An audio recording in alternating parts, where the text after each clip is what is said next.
Welcome back to the Wine and Dime Pod, the podcast where we usually drink wine and talk hoops. Chris, that's Lindsay, and we have, once again, a second Chris on the pod. Yeah. Not second in terms of importance, just second in terms of order of joining. We got to let him know this is an esteemed guest. Chicago Chris is back.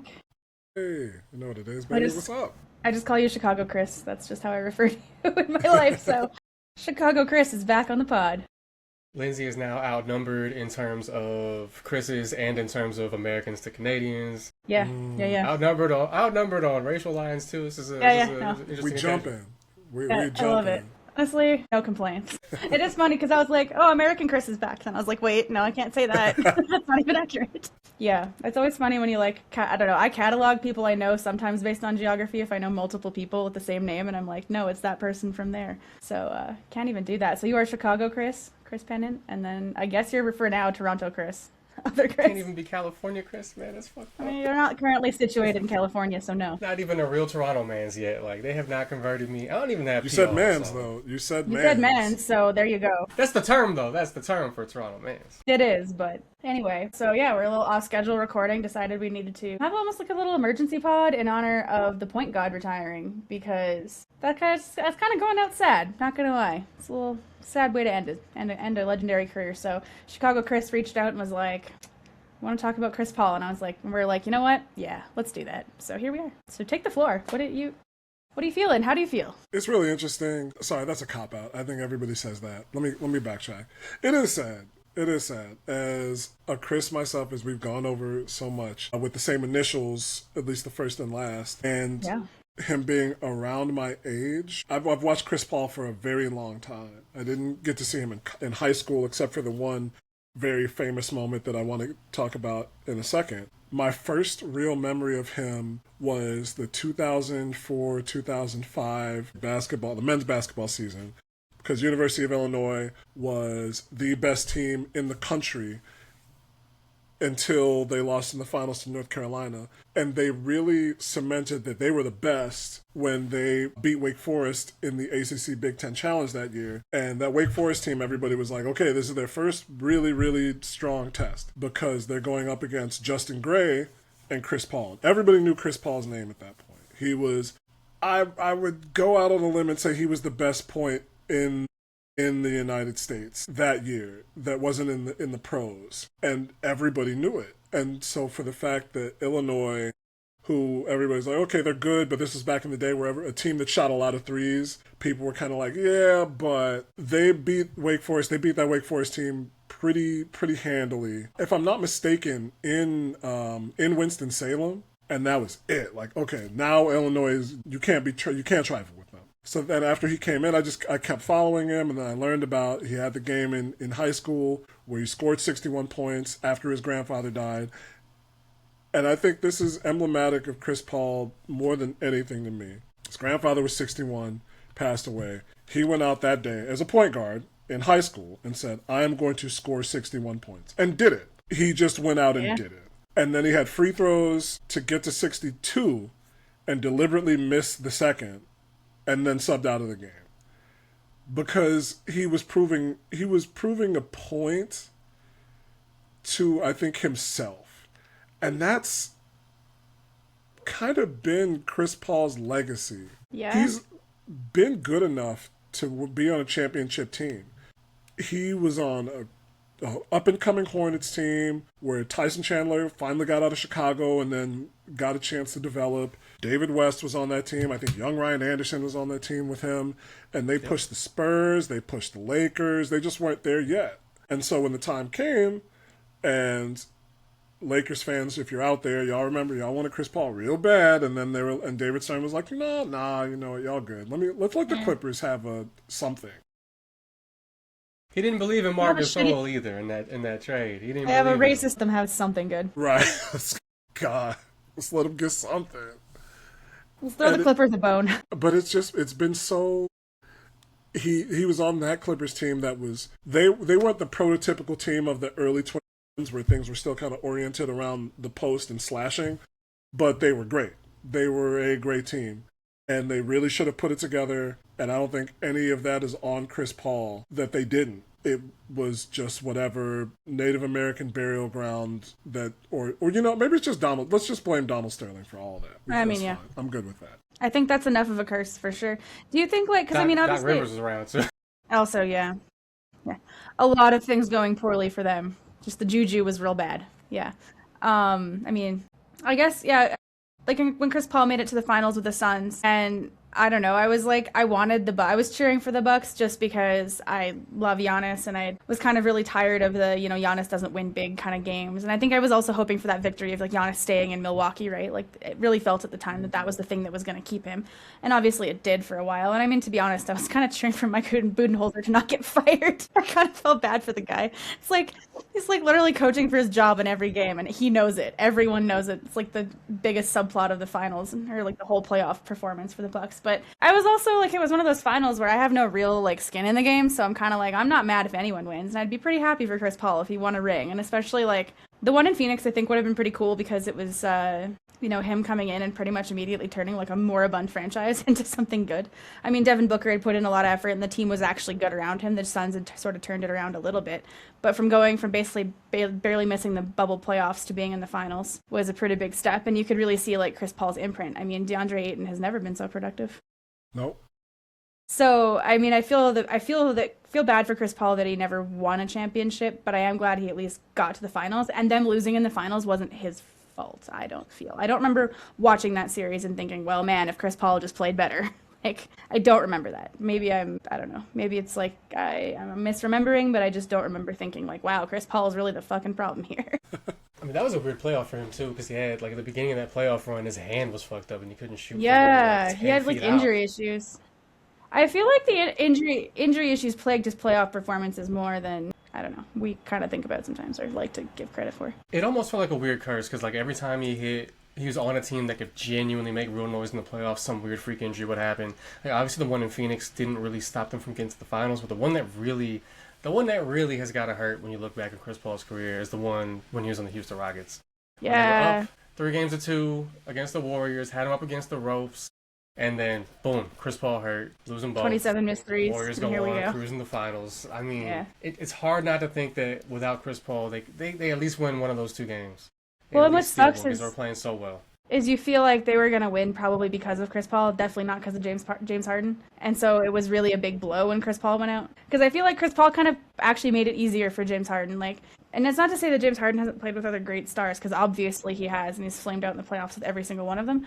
But I feel like Chris Paul just being like the point guard, being actually like the star at the point guard kind of makes it easier, because on those other teams that James Harden went far with, he was playing point guard. And so I feel like having Chris Paul was so much better. And yeah, I felt like they were going to win because of that. And when his injury was definitely catastrophic. I totally agree with that. And it's also hard to unsee the 27 missed threes. But those Rockets teams definitely should have gotten one on the Warriors. So I think even as we've seen other teams embrace this philosophy, I don't know how far it can carry you.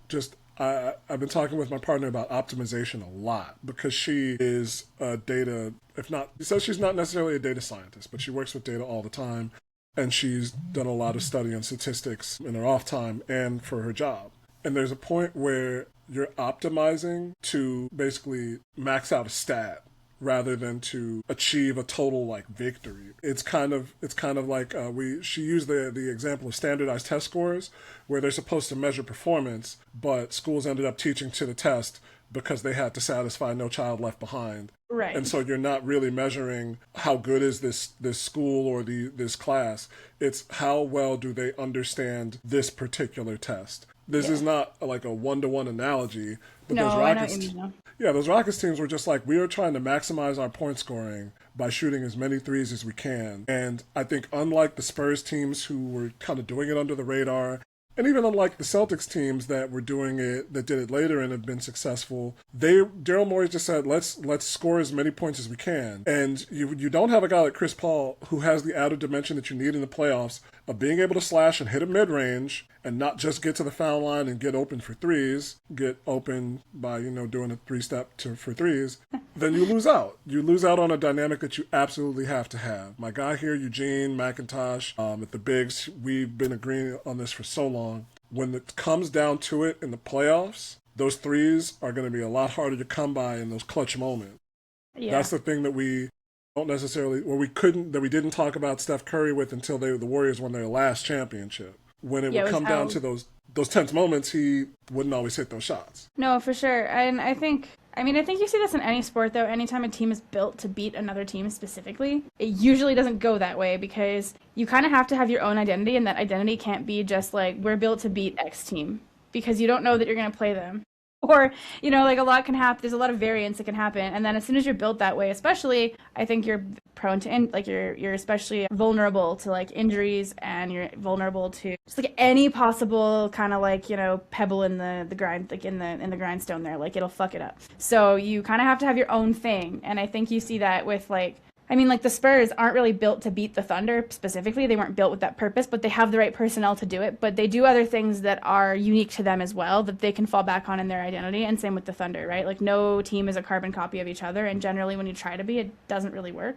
And I think that's kind of, I don't know, that's how I sort of chalked up the Houston Rockets, where I'm like, you're just tilting a little too much. You're kind of tilting at windmills here, trying to do too much, when maybe if you focus in on your own identity a little, like, I don't know. The Warriors were also pretty unstoppable. You saw the Knicks build their team to beat the Boston Celtics, and they did, and then they lost the fucking Pacers in the next round.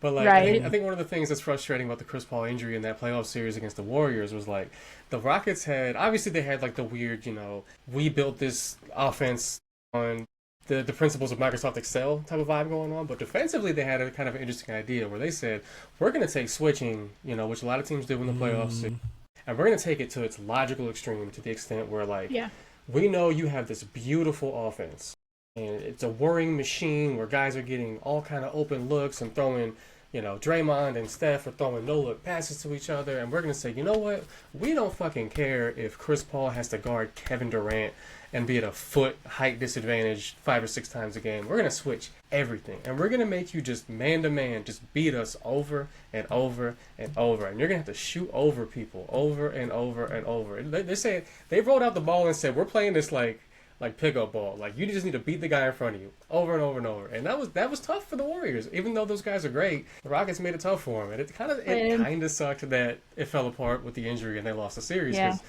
It would have been kind of cool to see a curveball like that, like really throw a wrench in this awesome system, even if it wouldn't have been the best spectacle from an entertainment. It's like interesting because I was never rooting for those Rockets teams in the sense that I was rooting for them because I liked them. I was rooting for them because I'm like, I just want to see a different winner. But like, I didn't exactly like the Rockets that much either, because I just found everything about the James Harden, Daryl Morey experience extremely annoying. But that's just me. But it would have been cool, and I think you're right, it is very much a sliding doors moment. But if you think about it, like, the defense that the Rockets employed then also kind of became like the NBA standard. So as much as the Warriors set, I mean, maybe not quite to the same extent, but as much as the Warriors set the standard of like, cool, now everyone has to shoot a lot more threes because 3 is 50% more than 2, and we're just at a statistical disadvantage if we don't do it. I mean, you see teams like the Nuggets who don't put up that many threes. It always puts them in a bit of a statistical like disadvantage because they just don't have the ability to like, it's hard to keep up, and they have to have like a world-breaking player like Jokic in order to kind of make that work, but like they don't take enough threes. So the Warriors really changed the math on how that happens, and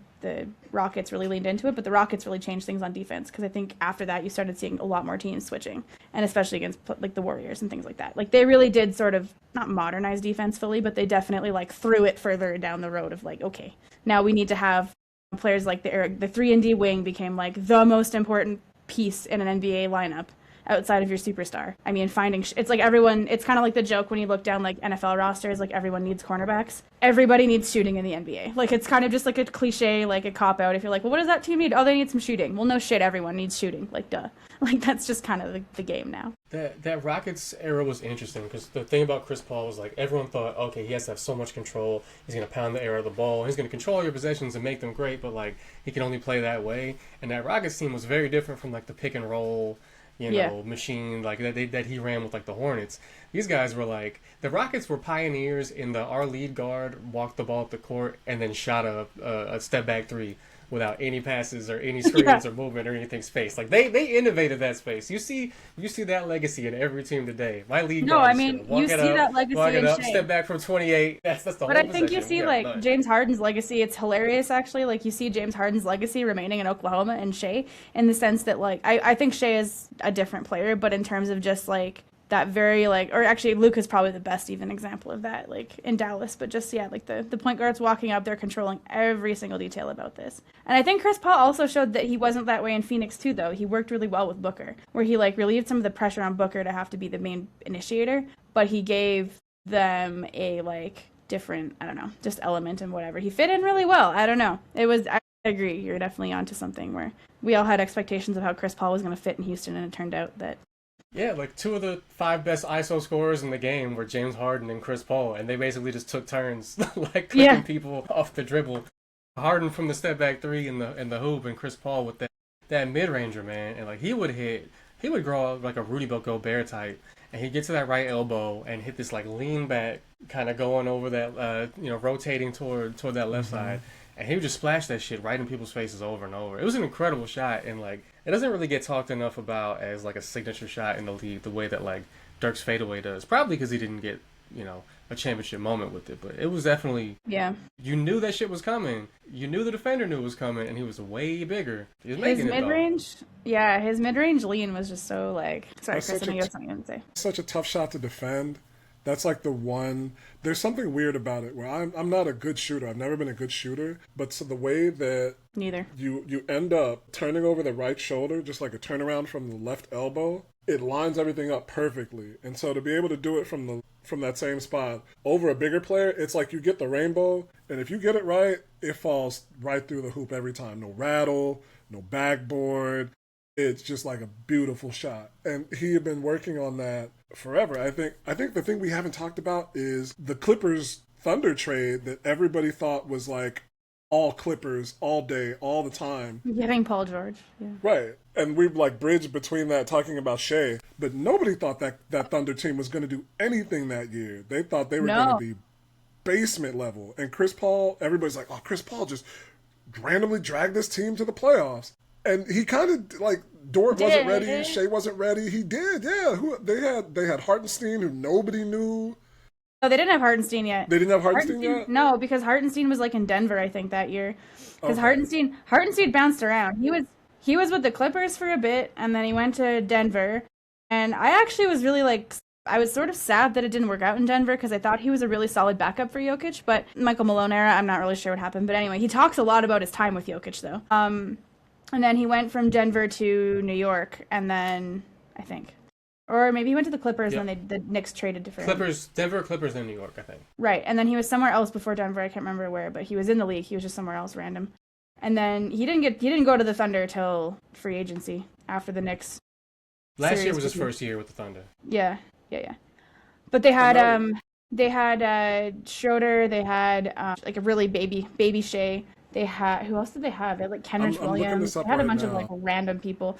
But it's funny that you talk about that LA Clippers like Shea trade, because honestly, like being a Raptors fan, we talk about that trade all the goddamn time in the context of like, see Kawhi, you should have fucking stayed. We were the only ones who, Alex McKechnie is the only one who properly managed your injuries, sir. And you had it good here. So fuck off. Yeah. That Thunder team had Chris Paul, who was the only, and they got Danilo Gallinari in that trade. Those they had Gallo. I forgot they had Gallo. Only Old two guys Gallo. on that team who had at least 10 years in. Steven Adams, Luke they still had Dort, Steven Adams, Terrence Ferguson, Mike Muscala, Nerlens Noel. Still had Andre Roberson. Yeah. Schroeder, Lou Dort, and Hamidou Diallo. Yeah, I forgot about... And Diallo, I think, is actually still on there, or he was on their roster recently. I saw him in the G League last time I saw him, I'm pretty sure. He was hooping. I know that... I forgot, though, but, like, I forgot about Steven Adams. Like, Chris Paul kind of came to such a weird... Like, because they weren't really fully torn down yet, but they weren't really, like, bad either. Like, they had enough competency between, like, Steven Adams and, like, Chris Paul, I think, just is such a... It's honestly, again, like you said, though, credit to Chris Paul. It's such a floor raiser that it makes players like Schroeder all of a sudden fit in their right place. It makes players like Shea, it makes it a lot easier for him to develop a lot of his game, and then it made it easy for him to kind of develop in a bad situation once they did tear it down to the studs. Because I think he got a really good, education in that 1 year. Schroeder was second for Sixth Man of the Year that year. Schroeder was so good. And actually, low-key, like, it's another random thing on that team, but the head coach of the Raptors was actually an assistant on that team, and him and Schroeder were, like, really close. And a lot of the players from that Slip team that have in there. still talked a lot. Yeah, I know they still talk about Darko, but like Darko definitely like coached a lot of those players. He was part of that team, which is like really interesting. I just find the through lines of like following where people went from like those weird years into like where they end up is always like kind of funny and weird and interesting. But yeah, Chris Paul, I don't know. I feel that season was so interesting too because I think you kind of saw with the Thunder as an organization, we're like, okay, like we know you don't really want to be here, and like we get it. We really do. So, like, how can we make this, like, sort of appetizing to you to just, like, ride out a year and then we'll help you get where you want to go? Kind of respected it. Yeah. They were pretty honest. It's like knowing nothing that's, like, bad about self-awareness. that. That's, like, self-awareness. It's like, we need you this year, but we also know you don't want to be here. And they pushed that same Rockets team seven games. Like, James Harden had to play defense for them to lose. I remember watching that series and I was, like, definitely rooting for the Thunder. Probably that was the last time I rooted for the Thunder. But I was, like, kind of rooting for them because I was like, I mean, like, I wouldn't hate you taking down one of my sort of players that I like to hate on. Take down Jim. Take down Jim. Didn't work though. That was sad. It was also the first year Russell Westbrook wasn't in Oklahoma, so it was like really friggin' weird. Everything was weird about it. Everything was, and then it ended up being the COVID year. Everything was off about that. Everything was off. Ruined the title defense for us. It's terrible. Fucking Celtics. Anyway, yeah. So I don't know. Do you think? I mean, obviously Chris Paul's a Hall of Famer though, right? Like, no debate. Yeah, he's got to be. Yeah, it's super cool. He's won a couple gold medals at least, right? Yep. Yeah. He's got a couple of them. He was on that. I think he was on the 08 team, and then he might have been on the 2012 team. So. One thing I think I appreciated about the end of Chris Paul's career, with the exception of this little Clippers run here, but especially like when he went to the Spurs. And honestly, he was pretty quiet in Golden State. I feel like no one really heard from Chris Paul when he was there. So credit to him for that, I guess. But I loved his little like interlude. I love his interludes with like the Thunder, the Spurs, when he's just like, I mean, the Thunder wasn't his choice, but the Spurs were. Where I think he just kind of gave up on the ring chasing thing and was like, how can I add value and just like get to be who I am and like help people, I guess. I don't know. Kind of saw like coach Chris Paul and he got to work with Pop and all them, and I don't know. I've always enjoyed those parts of Chris Paul because I don't know. I guess it's also what I'm appreciating about Dame right now when he chose to go back to Portland. It was like, yeah, you know what? Sometimes chasing that ring isn't actually everything, and it can end pretty poorly, and, you know, it takes you into some pretty uncomfortable places that aren't necessarily worth it, right? Like, it kind of hurts your legacy more than it helps it in some ways. So, I don't know, I kind of appreciated that, his little year in San Antonio. I was kind of hoping he was going to go back this year, to be honest, just for the sake of, like, even if he didn't really play a lot, it would have been great, especially now having such a young head coach and such a young team and everything, but I understood the wanting a kind of return tour to the Clippers, but, you know, they went and ruined that least sentimental franchise in the league. It's weird that they play that way, that's how they operate, and they still haven't made the conference finals. Like, that's something that that's something the Patriots do. They're like, oh, there's no loyalty here. We're focused on winning rings. The Clippers are like, yeah, there's no loyalty here. We're focused on making the second round. They're the only team that didn't like congratulate him like the minute he retired, man. They waited a couple more days to be like, hey, nice career. He's like the best player in your franchise's history. How silly is that? Unless you're like a huge Danny Manning super fan or some shit, or like a big Corey Maggette evangelist. Well, but He's the best player y'all have ever had. But is he? Is he better than Kawhi? Yes. No, he's better than Kawhi on the Clippers. I am as a genuinely Clipper. that. As a better Clippers player. Okay, that's what I meant. Maybe because I was like better Clipper. Like, Kawhi's won a championship, but I don't know if he's better than Chris Paul. That might sound weird, but I honestly don't know if he is. I don't have an answer. Patrick Ewing. It's like Patrick Ewing will be the best big man the Sonics ever had, but he's not the best like Sonic. You know what I mean? Like, hey, Jack Sikma is coming to your house. Jack Sikma is a better Sonics big man than Patrick Ewing is. He's not a better big, but he's a better Sonics big. You know what I'm saying? Understand. Okay. Yeah. No, it's true. I'm not disagreeing. The disrespect from the Clippers is unreal, especially considering the fact that like when he was a Clipper too, like he was very helpful in guiding that franchise through all of the David Sterling bullshit and all of it. Like, he really kept that thing afloat. So, like, him and Blake and DJ. So, like, I feel like they definitely owe him more than... And just, I was saying this to, like, we were talking about this offline. Like, I really hate that this is the way it ended for Chris Paul, because now we remember him as the petulant little shit that he was, and we knew he was. But now that's, like, the lasting memory. It's not that, like, we forget, it overshadows, like, just how good Chris Paul was. Because I feel like, unfortunately, so much of the conversation around Chris Paul, especially in the last few years when he kept getting traded, was because he was a pain in the ass. And like he is. There's no denying it. He'll admit it. he knows who he is. He's not, naive. Like, everyone knows. And so that's why it's like, it's so frustrating that it's like, this overtakes how good of a player he was. And I don't know, but it's all the petty shit that he does that he's going to be most remembered for. Like, even the other day, so, like, all the controversy happening in Olympic curling with, like, the retouching rocks and all this shit. It very much feels to me as a curler like the moment when Chris Paul was like, hey, that guy's jersey's untucked. When he's, like, calling out, like, those infractions, because, like, in curling, like, the players have to call out the infraction in order for officials to come down, so there's no one, like, looking at the game while it happens, and so basically what my friend and a lot of people are speculating happened is because all these teams play each other so much. The Swedish team did it one time, discovered they got in Canada's heads, and now everyone's doing it. And it's just, like, a competitive advantage because the rules are very vague. And so the rules are too vague to really handle this kind of like competitive, like finding those competitive edges, right? And it's like, it's a very Chris Paul move. And so the whole time they're doing this, I'm like, man, this is the most Chris Paul of curling moves I've ever seen in my life. But it sucks that that's also the first thought I thought of when I come to Chris Paul. It's just like, oh, buddy calling out, he's like calling over because someone's jersey's untucked. Like just knowing the rules better than everybody else and knowing how to do things better than everybody else. Speaking of optimization. I think that shit will even out over time, though. Like, at the end of the day, like, he's probably like, top 2 or 3 ever in assists. Like, 100%. This is a dude who was top 3. He was number 2 for MVP in his 3rd season in the league. I think it's all recent. People forget how fucking nice he was when he was young. Back before the mid-range step-back days, back when he was quicker than everybody and just frying people off the dribble. Prime Chris Paul. I think people definitely... Chris Paul was something, man. Like, oh my goodness. I mean, he gave the people of New Orleans a reason to live. Honestly. For basketball.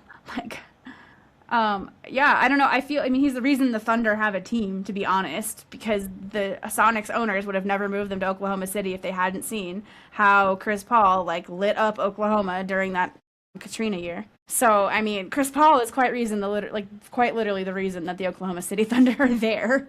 And, of course, like, a greedy owner. But I feel like that's just sports, though.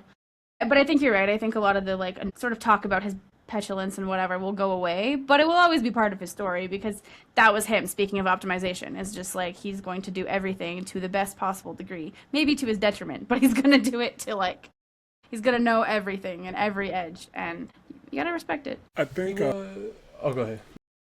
I promise I'll make this quick because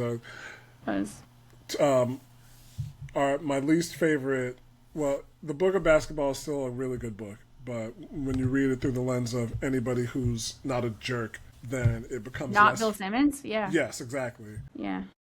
But he called Chris Paul the evolutionary Isaiah Thomas in that book. And I think that's true for his style of play and what he did. But for his temperament and style of play mentally, he's more like the evolutionary John Stockton. Because you talk to anybody about how he played. They're like, yeah, he was great. He was dirty as hell, but he was great. And he was mean as... the best story I saw was 2 things. Earl Watson talking about Gary Payton telling him, is like, yo, that's the baddest dude that you're about to see the baddest dude you've ever seen right now. And a minivan pulls up and Stockton gets out. And he's like, that's the baddest dude you've ever seen on this court. And he's like, cool, but I'm still picking him up 94 feet. And he like guards him down the court, fouls him around the free throw line, and he fouls him hard, and he turns around, and all of a sudden he sees the ball whistling past his head, and he's like, yo, this man threw the ball at me. Stockton comes up to him, he's like, don't fucking do that again. And that is Chris Paul type shit. Yeah. Jay Serrano, much better writer, much more fun book. He said if he built his perfect basketball player, one of the things that they would have is Chris Paul's inner anger. Yeah. And I've always remembered that. Because you forget the Cliff Paul commercials. You forget that he started the celebrity bowling match, which is like an every time stop on the PBA tour now. It grew into a much bigger thing, and Chris Paul was the first person to do that. And every press conference that he had with his son, he is this guy off the court. He is personable from everything that I've seen. He's just a relaxed dude. It's just he got on the basketball court, and he had that competitive gene to a degree where he was like, we're going to win this game. We're going to do whatever it takes to win this game. If I got to call Karl Anthony Towns out for having an untucked jersey, that's how we're going to win the game. That is what it is. Cat specifically getting that call. Like, his own teammates are all driven insane by him, but everyone who's not on his team seems to love him. You know what I mean? Yeah. A lot of friends around the league, none of which have been on the same roster as him for an extended period of time.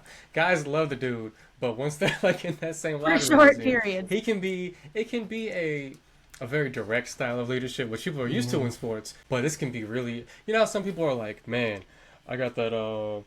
They say they're like radically honest. What's the term that people always use? Man, brutally honest. There we go. Yeah. Brutally honest. You don't always got to be brutal to be honest, but I think Chris Paul is the type who will do that. Like he's not good at reading the room. Yes.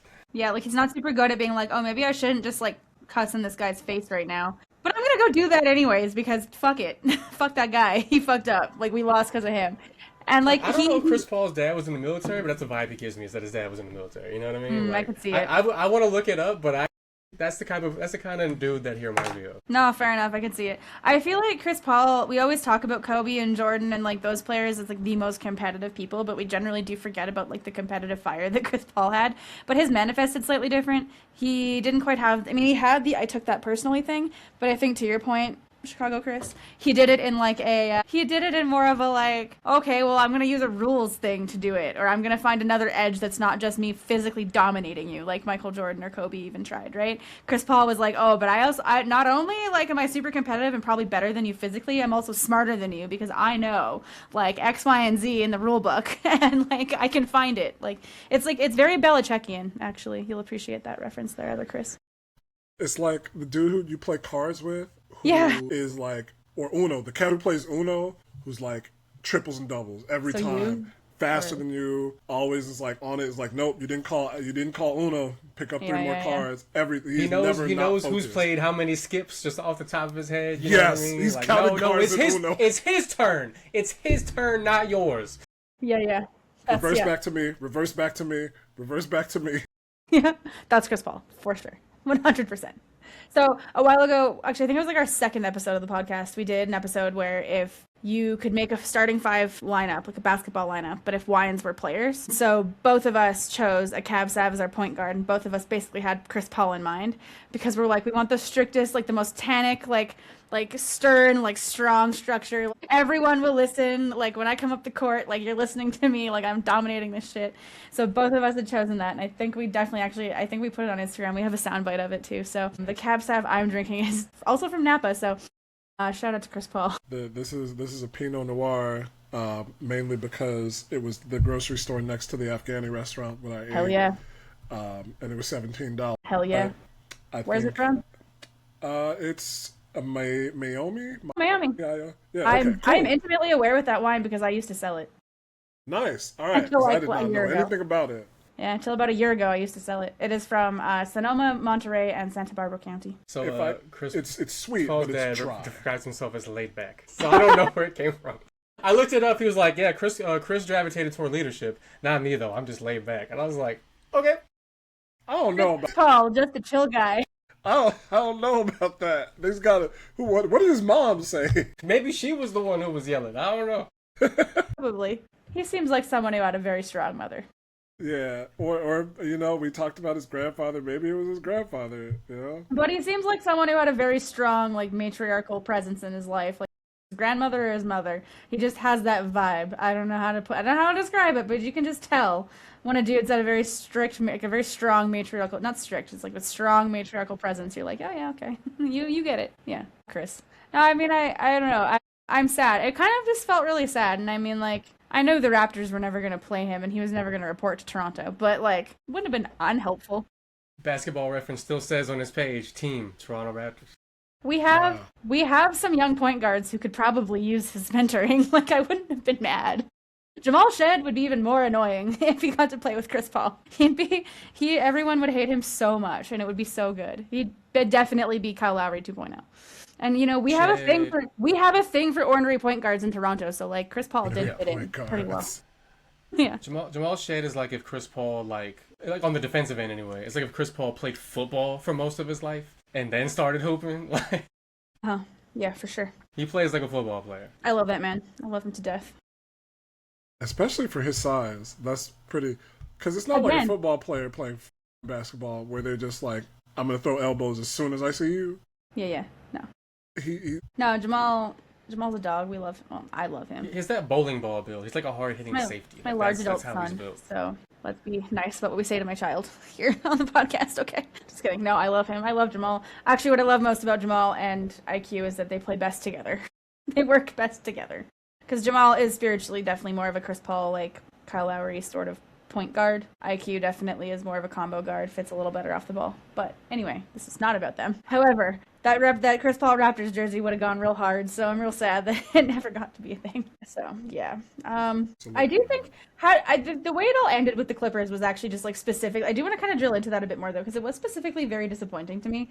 Because I'm like, what did the Clippers expect of this experience? Like, what were they looking for? Because they know Chris Paul, right? Surely everyone knows who Chris Paul is at this point. So, like, if you were that bothered by his behavior, like, what did you expect when you signed him? Am I crazy for thinking that? Like, I don't know. It feels weird. Everything about it felt weird. I'm sure Harden put in a good word, but the rest of the guys probably had not played with him before. These ain't the same Clippers. They, the other guys might not have been as attuned to his style of speech. But I feel like the Clippers the Clippers in general are a whole ass mess. They have been for kind of a while, but keep digging, Pablo. Yeah, Steve Ballmer tried to slander them with the podcast word. That was pretty funny. But yeah, I feel like these Clippers are definitely, they're very much a Kawhi team, right? They're Kawhi and Steve Ballmer and everybody else. And so definitely Chris Paul wasn't really going to fit into that for sure. But I also just don't really understand what Lawrence Frank was thinking. You've heard his reputation from other players, like other places. Like, it's not like there isn't like an abundance of evidence to know what kind of player you're getting. So I'm not sure if there was just like a disconnect in like who sold who what role or like what happened, but it definitely was a very strange situation, and I feel kind of bad that that's like, and I also now leads me to very much believe that it's going to be one of those situations kind of like the Raptors and Vince Carter, where it takes a very, very, very long time for them to properly acknowledge the player who, like, again, like you said, was the best player in their franchise history. Hey, that's the reason they got a new stadium, man. The Clippers were the tenants paying like quarter rent, living off the Lakers job. They out there between work, between gigs, sleeping on the Lakers couch. And now, after that sustained success where the Clippers were going to the playoffs more often than the Lakers, mostly because of Chris Paul's excellence, and then the guys who came after that, like, they got the new stadium, arena, I feel like the new stadium's tied to the ownership change more than anything else, though, if we're being honest, because Steve Ballmer wasn't going to continue sleeping on the Lakers couch.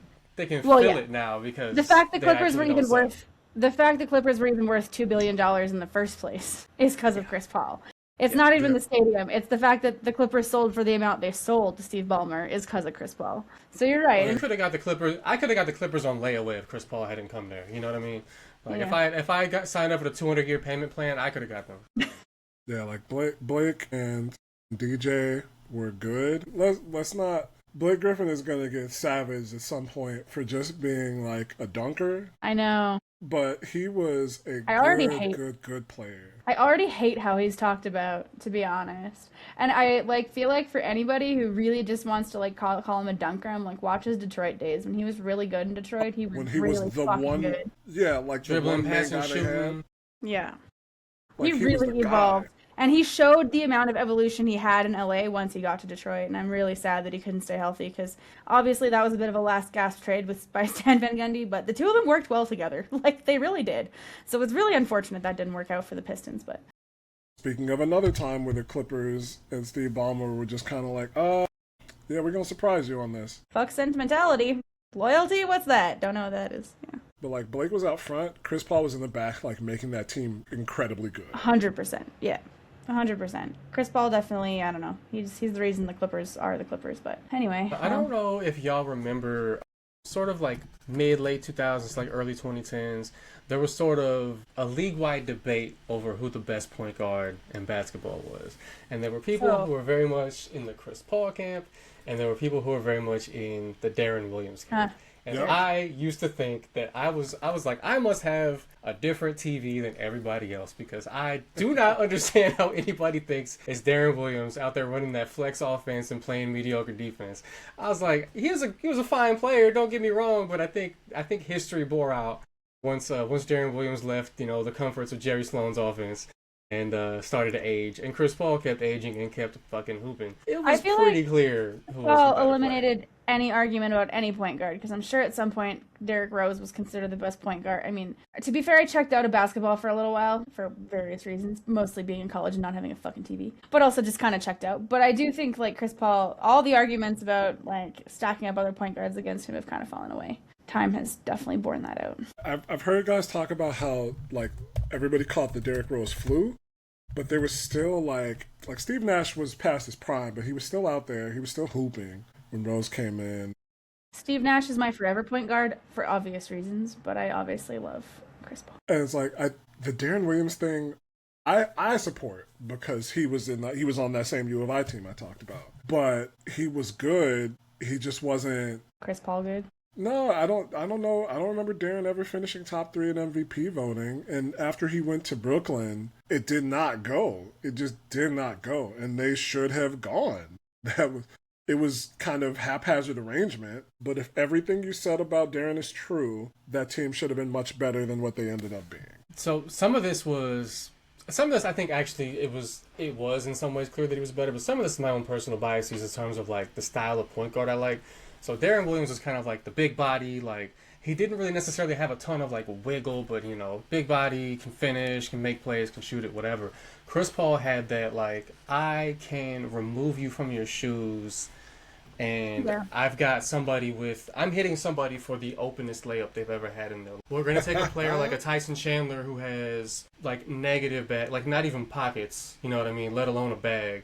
And we're going to get him wide open dunks because I'm that nice. David West has some post ability, but like we're gonna get him the most comfortable mid-range jumpers that he's ever had, in addition to his post-up work because I'm nice. Yeah. Mo Pete is gonna be a starter on a team making playoff runs. You know what I mean? Like, cause he wasn't nice like that. Like, I don't know that Deron Williams was that guy necessarily. Yeah, no, Chris Paul, but I think that's where Chris Paul's like legacy truly is as the floor raiser, right? Like we talked about that Thunder team that like really kind of had no business being that good. Like they weren't bad, but they weren't like that good. But I think you're right though, and like it's funny because like I'm with you though. Stylistically, I like point guards like that too. I want my point guard to make everybody better, but also still like be able to score a bit. That's the one thing where I'm like, please Jamal, get better, because I do like that's why like obviously I grew up in like you know the school of Kyle Lowry, so that's like obviously same vibe. He's a spiritual successor to Chris Paul in that sort of sense. Like pretty small. All ass. He's like makes big men who have no business being highly paid. Real like I mean like Bismack Biyombo got a lot of money because of Kyle Lowry, and same kind of vibe as Chris Paul. And so I've always stylistically liked that about it. Like Chris Paul always felt like a point guard, despite the fact that he would also go out and still get you like 30. And I feel like people forget that. I think now it's just because of the style of like guards that like. Because I feel like Steph Curry also kind of changed what a point guard is because he really isn't a point guard in a lot of ways. He became one, but he's really more of like a combo guard in that sense. Like he can play off the ball as easily, and he's not a strict organizer, like floor raising, like everybody is in the right place at the right time. I'm telling everyone where to go, that kind of point. And that's the style they play. But I think also that's just more common. The game kind of moved that way. And so now when you get a very traditional point guard, it almost stands out, and not even in a bad way, because you see teams like the Timberwolves where it's like they could probably benefit from a player like I mean, obviously that's why Mike Conley is so important to them, because they need someone who can just be like an organizational like person, like the Marie Kondo of the court. Like, okay, like you know what sparks joy? Anthony Edwards over here sparks joy. You down there does not spark joy. that's. I think one of the things I think about when I think about Chris Paul, especially like later in his career, Suns won 64 games with DeAndre Ayton as their second leading scorer. He's never been so productive. He was their second leading scorer, shooting 63.4% from the field. And this is a guy who's fading away on all of his attempts. I know. He's not. He was getting fed some nice looks. I think that's almost one of my favorite Chris Paul eras, is because you see exactly like his impact. Because you can literally see like this team the year before was like, you know, barely missed the bubble playoffs. Like they weren't very good. To all of a sudden we're in the finals, and you're like, oh, that's the Chris Paul effect right there. Okay, because they obviously we're shooting 53.5% from the field. Crazy how. Open ass looks, naked looks, man. Like he was hooking them up. Oh my God! Is it Cam Johnson was on that Suns team? Yeah, Cam Johnson. Yep. Denver Shoot Nugget, lights Cam out. Johnson. He obliterated the Lakers in one of those games that they won Yeah. that series, and it might have been the game where they blew them out. I remember I wanted the Lakers to lose that so badly. Well, who doesn't want the Lakers to lose? Well, it's not even like I had no problem with the Lake Show. Being a Chicagoan, I hate LeBron. I'm obliged to hate LeBron, the basketball player. LeBronto, I get it. That's crazy. No, that was so disheartening.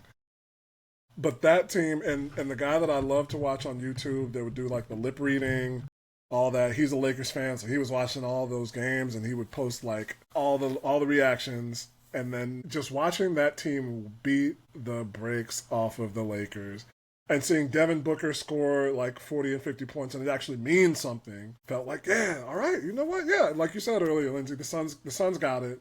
This might be their time. This is their time to cook. Honestly, if Kevin Durant was actually 6'9", maybe the Suns win the championship. Maybe the Bucks don't beat the Nets and the Suns actually win the title. Yeah. Because they had nothing for Giannis, man. They had nobody on their roster who was even close to those physical dimensions. No, Giannis was. They were guarding him with Aiden. They were guarding him with Aiden. Well, and the Bucks. I still feel like the Bucks got lucky too, though, in some ways, because they had a really good Drew Holiday series, and like Drew Holiday is a great player, but he still is very prone to like interesting choices. I mean, that alley-oop that Giannis made, and it was amazing. But I remember in the time being like, oh no, yes, like oh my god. You pass it to him, every pass is a good pass. Every pass is a good pass to Randy Moss, you know what I'm saying? Yeah. No, but still, I mean, like, it was definitely... how did that series even end? Did the Bucks win, like, sweep it? I don't remember. Bucks won 4 in a row. Bucks and the six. Suns won the first two. Suns won the first two, and the Bucks... Yeah, I was like, I remember the Suns putting up a bit of a fight, though. Like, I don't remember it being a complete, like, cakewalk for the Bucks. I do remember the Suns putting up a bit of a fight. There was people counting down 2 more games, and Chris Paul's got his first title, and then the Bucks came through, and Giannis just went nuts. Giannis went crazy. Yeah, he had a 50-piece in the final game, so... He went Lakers Shaq and just said, I'm going to score every point and rebound every rebound. And we're going to win. Like, the thought process was, what do the Bucks do after they lose this and Giannis wants out? That was the thought process after and, like, we're going to fire Budenholzer. He already knows it. He's already, like, ready. Already got his LinkedIn updated. And, then they didn't need it. Well, he needed it a year later, but that's different. Being a coach is tough. My last thing on Chris Paul, because I know we got some other interesting stuff that you wanted to talk about. Move on, I guess. When you say, is he a Hall of Famer? We've talked about so many guys who were great at one point, right? Like Darren Williams, even David West, who we threw his name in there. We haven't mentioned him, but Klay Thompson. Like I still to this day say that Klay Thompson was scarier to me when he was on the Heat than Steph Curry, because I think it was just because he did that one thing so well. Yeah. That if you saw Klay get a catch and shoot, you could just like walk out the room like, oh, that's it. Let me tell you, my experience of watching the Toronto Raptors in the finals against the Golden State Warriors was stressful. And mostly because of Klay Thompson. And as much as I was really sad when he got hurt. Like, I was never going to be someone who roots for injuries. But obviously, as a fan of the team that they're playing against, their next thought is like, well, that does help us, though. like I'm sad. I'm really sad for Klay. I hope he's okay. Would never wish for that. But he was cooking us. So, like, I was terrified of him, and now I maybe feel like a slight bit of relief, like a little bit of relief, just a titch of relief that maybe he won't continue cooking us, at least now. But it was scary. That game 6, like, Klay was on a heater. I was like, oh boy, this is over. It's Jover. And yeah, he was terrifying. He's not been the same guy. No. Since then. What makes me so sad about that is that injury really, like, catapulted him into, like, a completely, like, shitty era of his career. Like, it really ruined his career because he tore his Achilles after that and all that. So, and again, to be clear, never rooting for an injury ever for anybody. I would never do that. And I was never one of the people cheering when KD tore his Achilles either. But, like, there's always that moment as a fan where you're like, well, that sucks. But he was also cooking us.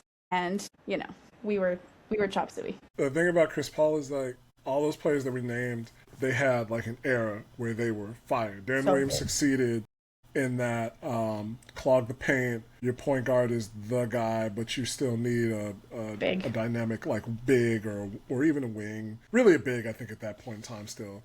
Darren Williams was solid in that era. Klay Thompson succeeded on those Warriors teams that were space the floor, epic movement. He was like the apex of the 3-and-D guy. Yeah, for sure. Chris Paul has succeeded in both of those eras, and even the era after, where it was like we are maximizing 3-point shooting, and the mid range is dinosaur. Not even that. Like Chris Paul succeeded doing that as his main. Where his like Chris, you made a great point. He was when the Adidas came out with that super dope Fast Don't Lie commercial, and Nike was like, "Oh, we can't let this go by the boards." They put out this Chris Paul ad that was basically a ripoff, but it was like quick can't be caught, and it was not nearly as good, but it was like, oh, Chris Paul is better, so it was better. Right. We need a guy who exemplifies. Oh, this is quick. This is a guy who's real fast. Let's put up Chris Paul, and that was I think his 5th, 6th year in the league at that point, because he was on the Clippers. And when that was gone, when that had left him, he was still succeeding. He was still like, oh, the Rockets got Chris Paul, they might be championship contenders. Oh, the Thunder got Chris Paul, well, nothing's going to happen to this. And then 2 months later, they were saying, like, this Thunder team won 44 games? It's got to be because of Chris Paul. The first time he played 82 games in his career was the year he was with the Spurs. I feel like the more and more we talk about, like, so you just, I don't know, brought something up really interesting, like, that he succeeded in multiple eras. Like, if anybody has proven in, like, a positionless era of basketball especially, that you still need a point guard, it's Chris Paul. Because, like, that Thunder team he was on, like, that was, like, the peak kind of the, like, positionless basketball. Like, I don't know, do we need centers anymore? Big men, we don't need those guys anymore. Like, oh, you're over 7 foot? Like, ooh, slow. Sucks to suck. And then, of course, like, Jokic and whoever. But I feel like that was, like, Chris Paul has proven that, like, because whenever you talk about, you see a team and you're like, man, they just kind of need something. It's like, you know who they could benefit from? Chris Paul. Or, like, a player like him, like a competent point guard. Like, the Wolves and Mike Conley come to mind the most for me, but just that kind of style of, like, we just need a good point guard. And Chris Paul is, like, the gold standard. The point god. I mean, his nickname even says it. So it's just crazy because he's really proven through multiple eras that, like, the point guard can never disappear. It is, like, probably the most important position to basketball. And there's a reason. So there's a place for small people on the court. Any final Chris Paul thoughts before we do? We can do a little toast here to him, but any final Chris Paul thoughts before we move on and let California/Toronto Chris let out some feelings about his college basketball team, because he's got some feelings. I was gonna make fun of Adam Silver's bald ass, but like, well, we could, if you want to make fun of Skeletor, we can make fun of Skeletor. I'm cool with that. I'm always cool with that, because he was also wrong on another occasion too this weekend. So we can move there next if you'd like. But first, cheers to Chris Paul, man. To the point god. I enjoyed watching him play for a long time, man. Me too. I honestly might still get that Toronto Raptors Chris Paul jersey just cause. Just cause. It's like the Carmelo Anthony Hawks jersey, like, legendary. Hey, he actually showed it up, didn't he? Or did he? No, he didn't. He never played. Damn. Rasheed Wallace had that. That was why the jersey was so epic, is because the Hawks literally made a jersey, posted it on social media, and they're like, "Thanks, legend." Oh, yeah, that's too much. The Hawks social media basically just made it a thing. They made a jersey for Carmelo, but he never played it. I think I saw that and I convinced myself that he must have. No, the Hawks social media team was just kind of like out on their own thing. Damn, they were just doing their own thing. They like Mandela theoried me like into thinking that he actually played for the Atlanta Hawks. Yeah. That's fucked up. Atlanta. The Hawks should be so lucky. Anyway, so Skeletor. But they've got Anthony Davis. No, they don't. No, they don't. Wizards. Same team. The Wizards. Same team. They're the same Wizards. Well, now the Hornets are coming for the annual Hawks Bulls play-in spots. So that's new era. The future is here. Fucking Con Knipple out here. Yeah, man. I hope that's not how it's pronounced, because that's like, it is. I can't take that shit serious. Big so nip, bad. You know what I'm saying? Nip, yeah, big nip. That's what we're referring to him from now on. Just so they gotta get Grady Dick. So the league actually hates Grady Dick for his jersey swaps. I have a conspiracy theory on Raptors Twitter is because Grady Dick goes out of his way to make the most ridiculous jersey swaps, like him and Anthony Black in Orlando, and the smile on both of their faces knows they know what they're doing, and the league hates it, and it's wonderful. Unfortunately, I hate to admit it was funny. I hate to admit it, but it was funny. That was off the. So good. Yeah, I love Grady. I wish that he would be a more consistent player, but I love him because he's a wonderful personality. Anyway, he's fun. I've met him. He's so good. I don't know. When he's playing really well, you're like, oh yeah, I see why we drafted him. And then there's other moments where you're like, maybe you should still be in Kansas. I'm not really sure. But anyway, so Skeletor, that's where you want to go next? Yeah, Skeletor has like morphed into full he's like the physical embodiment of like corporate interest now. I mean, obviously every sports commissioner is trying to get as much money from as many sources as possible, but David Stern felt like he liked basketball. Like, Yeah. he was, in some ways, a nasty dude. Like, the dress code shit was weird. yeah. The villainization Anyway. of Allen Iverson was weird. But he at least was a convincing enough fan of the sport of basketball. You could tell he liked fucking hoops. Adam Yeah. Silver, like, for those who don't know, recently talked about having, like, AI personalization of broadcasts so that you can watch it, like, however you want to watch it, whatever. It's all vague. It's poorly defined and not really talking about what you can actually like, what does that personalize mean? specifically. But it's It's just very like the much whole... corporate jargon. CEO guys like, I got told to talk about AI. Let me just talk Yeah, about this. real quick. we have to do some AI shit quick before the bubble bursts. But, like, it's one of those things where, like, the whole appeal of sport that's endured for thousands of years is that everyone is experiencing the same thing together, and it's community forming and shit. And it's like, it's already being stripped away in some ways. Gambling especially has made it really bad, which Adam Silver got into bed with the gambling companies big time. And like, it's taking away the community aspect. It's taking away like the fun of like the unifying a live experience of sports. And now he wants, like, people aren't even gonna be watching the same. This literally aren't gonna be seeing the same thing in front of their eyeballs.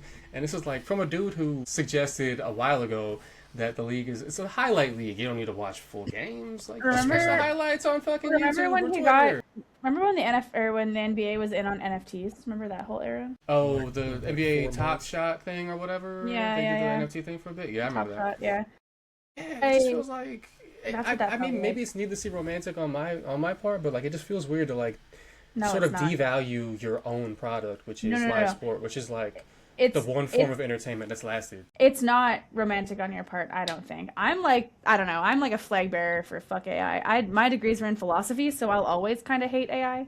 I just think it's really terrible for a lot of reasons, and I've thought through a lot of these things that people, and I've even had these conversations like with my own like boss, like because he's very much into how AI can be very helpful in business tools, which it is to some, like in lots of ways. It's actually quite helpful, in some ways, and stupid in others. I've had this conversation when he was like, talking about something, and I was like, oh, I don't know about AI, man. Like, I'm kind of afraid of it. And he's like, well, why? And I'm like, okay, like you are someone who clearly doesn't really touch grass, because like everything I described for what I'm afraid of is he's like had no concept of that happening. And to be fair, like he's just very one of those people who's like, I'm just gonna focus on my thing and that's all I'm focusing on. He's very Daryl Morey in that aspect. Numbers are his thing. So like he's a good dude, whatever. Like I actually do like him, but it was just like an interesting conversation where I'm like, okay, like we need to just like take a step back here. Yeah, when Adam's out here talking about that, I'm like, well, this can't be good. But Adam, the thing about Adam that's pissed me off the most about that, though, is I think you're onto something there where he's devaluing his own product. That's something the NBA has been doing for a long time. Like, they've had a hard time for the last at least 5 to 6 years convincing people, and I'm sure it's gone longer, but I would say it's just been heightened during this last 5 to 6 years, of just, like, making people realize the 82 games leading to the playoffs are important. That's what I've always found really annoying about rings culture, is that it's like we just completely devalue the whole regular season. Like, who gives a shit if Chris Paul has had some of the best seasons of anyone's career, or like he's had better seasons than anybody could ever hope for, but like he never won a ring, so fuck that guy. And like I hate that culture, and it devalues the product. And like there's so many reasons to watch an 82 game season. There's been so many cool moments. I mean, even like for me, and Chris and I have talked a lot about this this season, is like being a fan of a team who isn't a championship contender, but at least it's nice to see them put like a product that's watchable on the floor. The Raptors have been terrible the last couple of years. It's actually nice to have expectations, and like I was skeptical of BI, but I'm like, man, he's raised the floor of this team and now they're fun to watch, and you see that. And so it's good to watch the 82. I mean, like look at Hornets fans. They've had nothing good to cheer for a long time. And now their team is actually kind of fun. Like why else are you watching, right? So it's like it makes it really shitty when the commissioner of the league is like, well, fuck that. We don't need.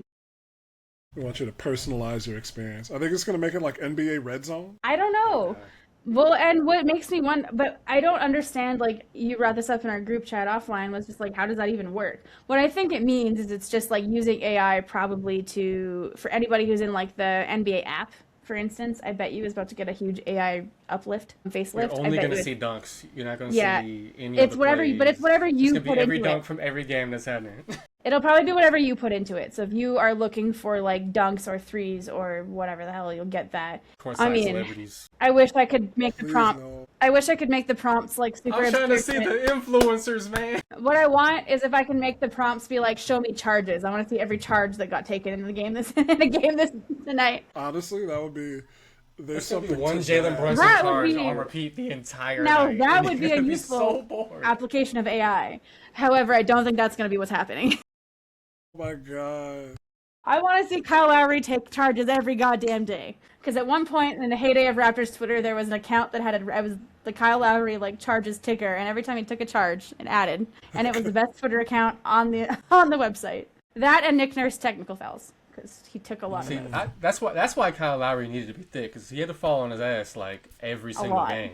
Yeah. Well, It's he also helpful. needed to be It's short helpful. because he needed to be short to crawl through Grant Hill's legs. That was Well, the he other needed to be reason. short to reduce the distance that he would fall on those flops. So Well, That that does too. help. That really Yeah. does help. It does help. Yeah.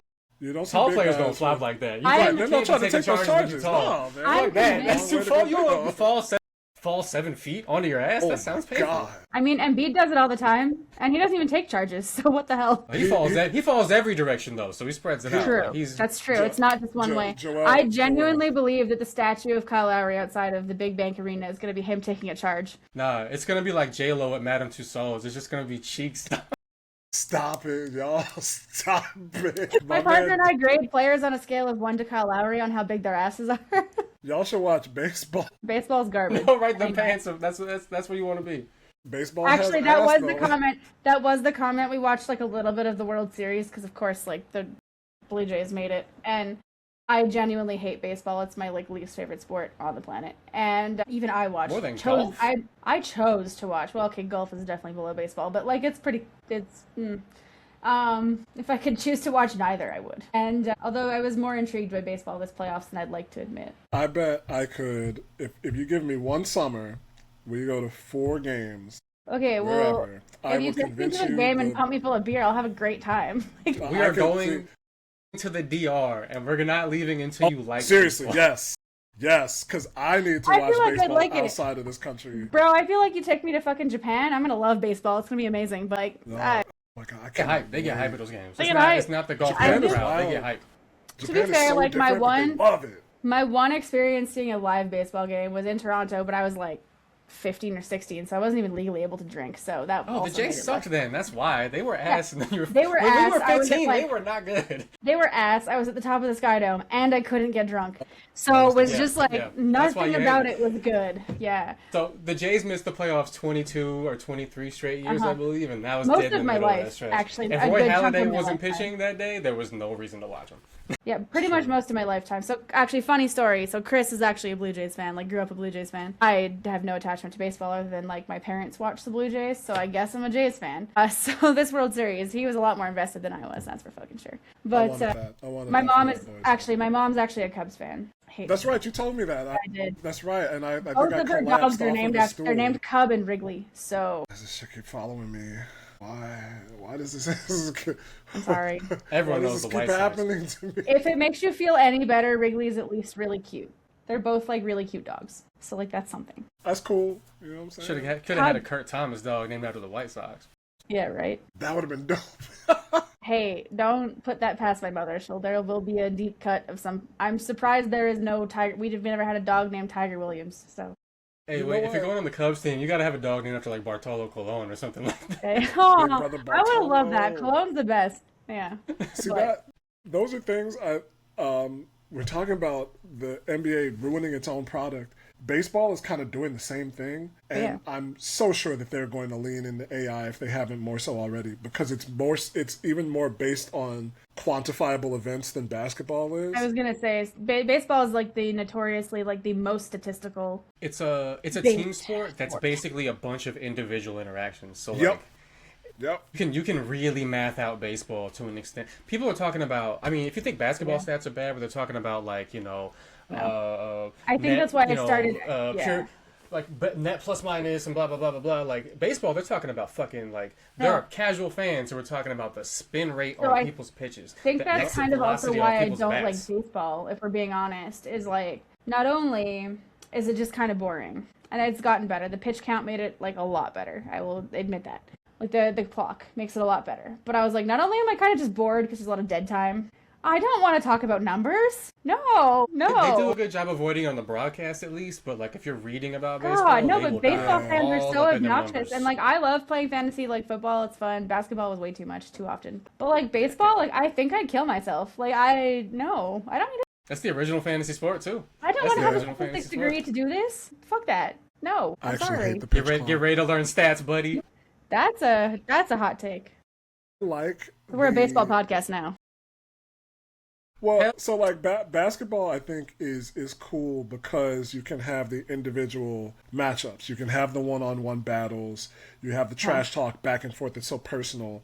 But at the same time, if you see a team that operates well offensively or even defensively, less so for the casual fan, I think. But there's a beauty to that. There's a beauty in those interactions. Baseball is almost solely based on what this individual person at any given time can do on their own. There's not a lot of link-up play unless it's like a defensive double play or triple play. I think defense is probably where the chemistry matters the most. Right. Even then, everyone knows where you're supposed to throw it. Like, it's not as chemistry dependent. Like, so it's usually like when something goes wrong, you're like, that guy threw the ball from second base into the stands instead of the first base.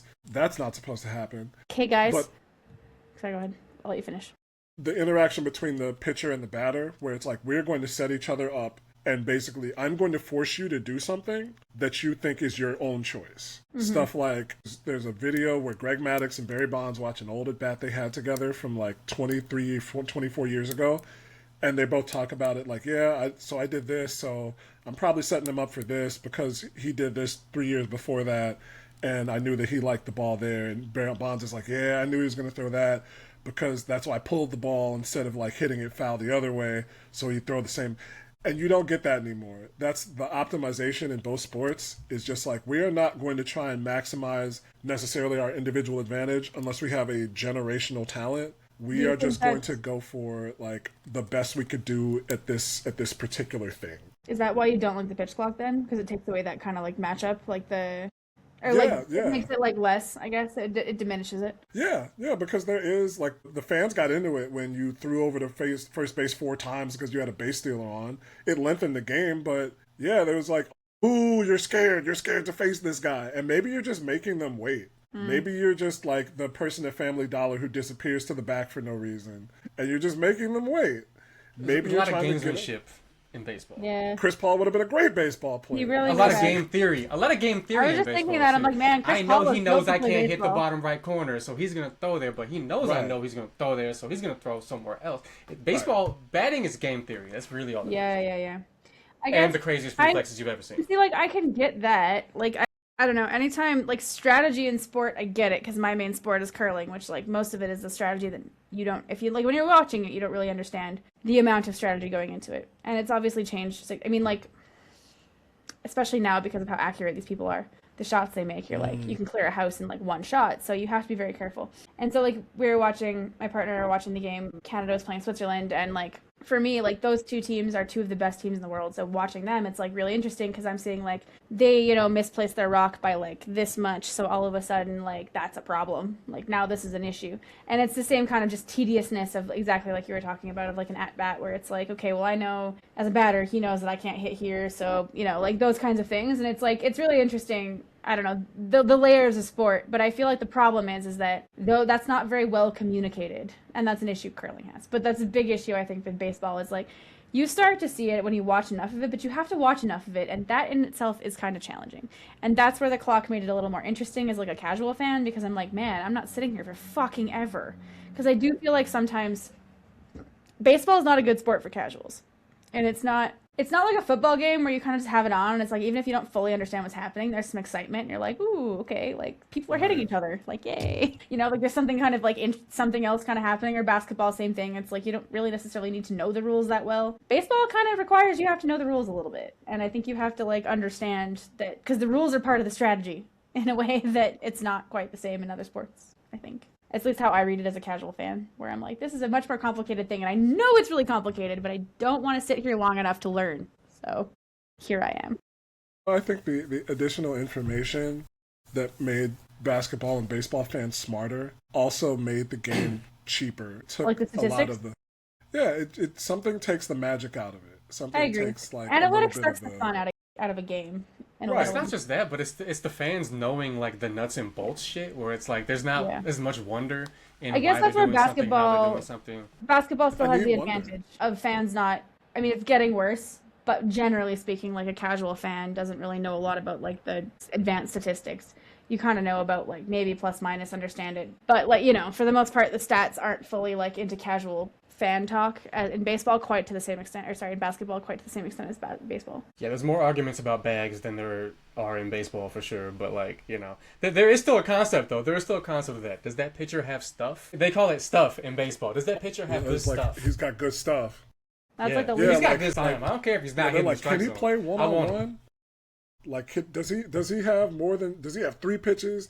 What do they do? And it's like, you know what? No, he just throws a lot of ground balls. I genuinely love the slang that sports like come up with. So like in hockey, it's like he's got sauce. Like like it's just like I love that like it's just like he got dangles, he got lettuce. You know what I mean? Lettuce obviously is hair, but I had to throw that one in there. Yeah, but I love it. I love the like various just like slang terms for different shit in sports. Anyways, TLDR, AI in the NBA bad. Yeah. Skeletor was also to wrap that back up. Skeletor also really, he was like talking about the WNBA a bit and like how they were like actually kind of low-key close to like things were moving pretty well or something. There was going to be a season. Meanwhile, Brianna Stewart the next day signed with Fener in Turkey, going to play in the EuroLeague Final Six. Boy, I saw that signing today and I was like, well, this doesn't bode well. I don't think they're that close yet. I was like, womp womp. There's still hella time before the season starts. Camp won't be until April or whatever, but I mean, I wouldn't be surprised if part of the season was missing. Like, I'm not so pessimistic that I think there's not going to be a season. Yeah. But I don't think shit's going to start on time. I think there's going to be definitely a shortened, like an NHL shortened season sort of situation. Yeah. For sure. That could be in play. We've seen it happen in the NBA, too. The fact that the unrivaled co-founder and, very important player in the league and NBA, WNBA PA is already signing with foreign.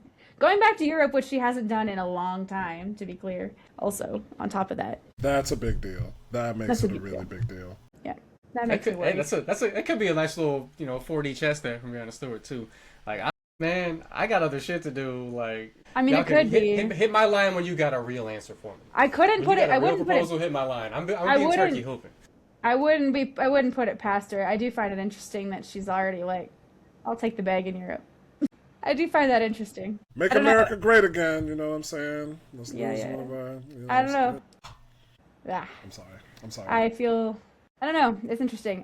What I do know is this is the worst possible year for 2 expansion franchises to be coming into the league. Oh my god! And my friend is so like. She's not a sports person, and she's out in Portland, and she's like, oh, my friends are already talking about taking me to a Valkyries game, the Portland Fire playing, and she's like, well, I want to come see you, so I want to go see a Sky game, and now, like, not only the 2 expansion franchises where you might not have a season, if you do have a season, are Toronto players going to easily be able to get back and forth? Yeah, well, so let me tell you, I've been sitting on a fucking gift card for a flight to Toronto for like 2 years. Because of this shit. And so I was like, well, we'll save this gift card. Because, like, I mean, to be fair, it's for a small airline in Canada that pretty much from Calgary, the only place I can fly to is Toronto. Realistically, let's be real. But it's like. To go in Canada anyway. Well, it's annoying because for me to, like, because they fly frequently to BC, but not from Alberta. Only from Ontario. Anyway. Only from all the way on the other side of the country. Not from the So for me to go to Victoria with Porter Air, I'd have to fly to Toronto first, which is nonsensical. You're trying to get to BC, you better catch a bus. Yeah, I might as well just Porter drive. Air? Oh no, I didn't know about that. That's what I might as well just. I might as well just shout drive. out to Porter. They're great. Shortbread cookies are very nice. But they're good. The chairs are wildly uncomfortable. Really? Okay. Everyone I know. It's like a folding chair. See, everyone I know who's flown them loves it because you get free liquor, so that's mostly. Free wine or beer, and it's decent. Yeah. It's decent wine or beer. Actually, the wine is our wine that I sell because that's how I got this gift card was through work. So anyway, I've been sitting on this shit for like 2 years because I'm like, hell yeah, like we'll save it. We'll go to a Tempo game, get to finally meet Chris in person, and like see some shorter lines at the airport too. Porter, sponsor me. Throw me $100. I'm putting y'all on to the international audience of the wine. I've been sitting on this fucking gift card forever. And I'm like, all right, let's go to Toronto this summer. And now it's like, well, fuck. And like, Also, this whole road trip we want to do through, like, because that was the whole point, was like we can go to, like, we can hit WNBA games in Seattle, Portland, San Francisco, Los Angeles, Phoenix, Las Vegas. We're gonna hit so many games on this road trip. That's a lot of driving. Yeah, the NBA really trying to fuck with my summer plans. Don't love it. I mean, in all seriousness, though, I don't love it for either side. I don't think this is ultimately good for either side. I've definitely been seeing more reporting about how the WNBA hasn't released a new proposal in a while, but then the WNBA PA also hasn't done anything in a while. So I'm kind of like, nobody's really, like, perfect in this situation. It feels like two very petty sides going at it. And I don't know. I feel like it's unfortunate because it's detrimental to the league on both sides. If you're Portland, it's such a weird situation because it's the best and the worst year to be an expansion team. The best because of the CBA expiring, every single player was like, we're going to get paid way more, so we're all going to be free agents. So you could be an expansion team and go get yourself two. Well, look at Toronto. They also got Sandy Brondello. We got a recruiting coach. Right. But then, also, will those players that you sign even be out there playing basketball? Will we actually play a game? I don't even know. That's the worst part, is like we got Sandy Brondello. I did not expect a coach as good as Sandy Brondello in our first year. I did not. I was genuinely, like, floored when we got her. I was like, Commonwealth, unite. But, like, it sucks. Like, it all sucks. I saw some comments about, I think it was on Friday, maybe? I can't remember. Adam Silver was talking about, the Skeletor was talking about it, and he was basically talking about how the W was all going to be fine. And then I'm like, 3 days later, Brianna Stewart signs in Turkey. It's like, is it going to be fine, Skeletor? Is it? It's all going to be fine. Is it? No. Nothing to see here. Nothing to see here. Yeah. Anyways, do you want to get your K-State trauma off your chest? Yeah, we're just going to talk about this real quick. I'm obviously wearing a Kansas State shirt for reasons. This is a football shirt, though. We're not talking about the basketball team right now. But no, so Jerome Tang, who was... So Kansas State was in kind of a dog shit space before he became the coach of the team. Bruce Weber, who had always kind of been 2022. Okay, so he's been there like just gotten past... Yeah, this is his fourth season, but like they just gotten out of the Bruce Weber era, which had really just kind of cratered. They had like 11, 9, and 14 wins in 3 consecutive seasons and let him go. First year of Jerome Tang's, hiring, they're excited because he was an assistant on that Baylor national championship team, supposed to be a really exciting recruiter. He brought in some like 4 stars and stuff. Was he the one who brought all the Europeans? No, not yet. He didn't get the Europeans until like recently, but like yeah. His first year there, they go all the way to the Elite 8. They went 26-10. They were an exciting up-tempo team that a 5'7" point guard was fucking hooping. And then next year, 19-15, then 16-17. Now they're 10-15 with 1 win in Big 12 play, and the only win is against a team they are tied with in last place. And it has just been a disaster. There's been like different excuses after every game. He's saying, "Oh man, how can I compete when the NCAA is changing the rules all the time?" And I was like, well, every other team is operating under the same ever-changing rules. Like it's not something that is being done to you specifically. Is what the point is, right? It's not a problem unique to Kansas State. But what a problem unique to Kansas State is, last season they had more turnovers than assists for the entire year. But so it wasn't going well on the court, and like they had a really big like NIL budget. They had signed an All-American who's been hooping, to his credit, but the team has been cheeks. They signed a couple of players from Europe who had pro experience for $1 million plus, and they haven't done shit. It just has not been good, and it got to the point where fans were wearing bags over their head, and he kind of been deflecting in press conferences over and over. And after one recent blowout, he changed his tune from like, oh man, excuse, to like, you know what? I'd be embarrassed if I was them too. These guys don't deserve to wear the jersey. Like, I would have had a bag over my head too, and all this kind of stuff. And it was surprising because that's not how he usually talks, right? Yeah. One more game, they go out there and they take the the names off the back of their jerseys. They go out there, they get beat again. He gets fired. So he has a reluctance to fire him came from an $18 million buyout, which would have been the biggest in college basketball history. And Kansas State not only fired him despite that, but they claimed they fired him for cause because they don't want to pay that buyout. Yeah. Because even though they got the NIL budget, they're still not one of the super rich schools. So they're trying to get their way out of that buyout. And so it's in a weird situation where it's like, man, definitely should have fired that guy. And yeah, he was wilding in press conferences. But to act like bringing shame and embarrassment to the university or whatever was the reason they're firing him for cause, so they can get their way out of paying him $18 million is crazy. And now he's lawyering up, and the lawyers have said they're going to embarrass the AD and the school president. So it's a messy situation for a school that is usually not in the headlines. I was going to say, no one ever in the headlines right now. No one ever hears about them, ever. Kansas State basketball doesn't make national headlines except for like on those rare occasions they go to the Elite Eight. But then it's just like, oh man, look at this plucky school out of the Big 12 doing the thing. They're not really like making this kind of noise, and it's been a little bit. It's been weird to be in the spotlight for such a dumb series of reasons. It has genuinely been embarrassing, but not like we're gonna fire you because you're so embarrassing. That's funny because get out of paying you almost $20 million kind of. It's funny you say you're not used to being like in the spotlight for stupid reasons. That's how I feel about being a fan of curling right now at the Olympics. But no, that's actually wild. Like I didn't really know how much crazy shit was happening in Manhattan, Kansas. Yeah, it's weird, and like they're looking for a new coach. Their interim coach is the guy from the incredible "Let's Go" meme where he holds "Let's Go" for like 25 whole seconds. I love that dude. Yeah, man. That's our interim coach now. That's our interim coach. They're not considering him for the head coach job, allegedly. So now they have to be. Imagine being promoted to interim head coach and knowing you have no chance of winning that job. Is that better or worse? Yeah. I'm actually not sure. Worse. Hey, worse because he's been a head coach before. Like, I guess. See, like a part of me is almost like it's better because it's like no pressure coaching. It's like now I'm just auditioning for other teams.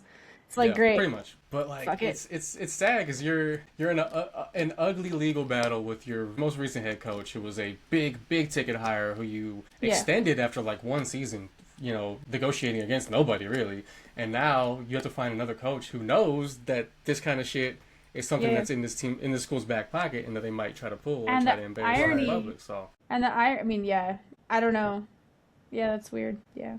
That's tough. I wouldn't say it's the most attractive job, even though they have a nice NIL budget and a good arena and a good fan base and shit. Like, I don't know if this is the time I want to head to Manhattan. When, is it a situation where your next head coach is probably someone who's like, well, there's only so many head coaching positions? They're certainly not going to try to give you the nice buyout package in your contract. Like, yeah. They're not going to give you no super long-term cushy deal either, I bet. Like, and they're going to have to pay out the ass to attract somebody good, but like at the same time, in the back of their mind, they'd be like, hey, I saw what you did to the last guy. Like, I want 20 mil if you fire Well, me. and what's like who is the player there right now that's like, yeah, come here because of this player? Like, before they had just PJ Haggerty. Yeah. PJ Haggerty is pretty much it. The women's team is still doing fine. Like, I'm happy with their coach. They've had a rough season, but they're one of the youngest teams in America. But the men's team has been real bad. And they're going to promote some coach from some group of five school or whatever, some, mid-major. What's super funny is I never think of K-State as a men's basketball program. I purely think of the women's basketball program. I grew up when Frank Martin was there, so they were a challenge back then. I was there when he was there. They were solid. That's why I always think of like Kansas State. They're gonna give you some run. Yeah, Sweber is a recruiting coach. He was at U of I. And he took that team to the finals, but they were all Bill Self's players. He is not a X's and O's coach. And not an inspirational figure either, if I'm being completely honest. He's a little... He's a bland so, man. So, like, how is he a recruiting coach if he's not inspirational, at least a little bit, though? Isn't that what recruiting kind of is? Talk to him some kind of way. He's just not going to fire you up in the huddle. Oh, okay. Right. Fair enough. Yeah. He's not going to light your ass up. He's kind of... More of like a good, like, the kind of, like, dad figure. You're like, yeah, I want to play for that dude. Got my back. Something like that. Fair enough.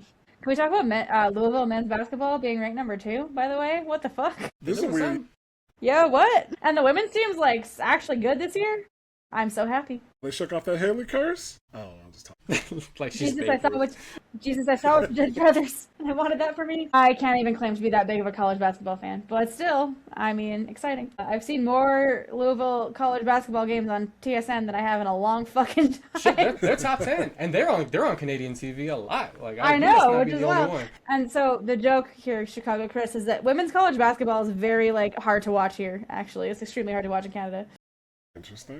TSN, which is like our main, it's like the ESPN. Yeah, the sporting network. The sport network, yeah. And they show like some college women's basketball, and it's like very hit and miss though. Usually, like I'll be unlucky if I get we have a couple American we have a few we have an ABC channel I think from Seattle, and I think something like that. And sometimes we'll get games like we got the South Carolina LSU game yesterday, and today we got Nebraska Iowa. That was an awful game. Oh my god, it was like 40 points at halftime. I was like, God. 40 points combined? Well, each team, but it was rough. So it was not a good game. It was tough. Anyways, a lot of white girls missing shots. That's all I can say. You just described college basketball like I don't. Yeah, I did. In particular, Big 12. In particular, Big 12 women's college basketball. Midwest, man. It was a bit tough. Yeah, no, we don't get to watch a lot of games up here. We kind of get like random. The tournament, we get the whole tournament, but like leading up to it, it's very sporadic, and most of the time, it's only on like the online, the app only version of TSN. You can't watch it on TV, so it's like, yeah, it's hard to find a team to cheer for, which is why I say like women's college basketball fans in Canada like generally cheer for like a big program like UConn or South Carolina or something, in part just one Kia Nurse went to UConn, so that's a big reason. Now it's Michigan because Silas Swords is there and she's real fucking good. But yeah, and hell, Canadians be right next to Michigan, so like that helps. That's true. It's right there. It's across the border. It's pretty easy to find. But even then, you'd be surprised how few Michigan college basketball games are aired in Canada. Oh yeah, NCAA women's basketball definitely like a not a thing yet really for Canadian broadcasters, and it's extremely frustrating as someone who kind of wants to watch more. Yeah, and chose a program that's like good but not UConn good. I respect it though because I never gravitated towards the popular. I basically at certain points it's like I'm not going to cheer for the most popular team. Like that is my thing because it'll be even better when that team gets good and good enough to win a title. So like I kind of roll with my school because I didn't want to go to a big school in college. And now I'm riding with my school just cause. And I'm like, we're Bradley. We're in Missouri Valley. Okay.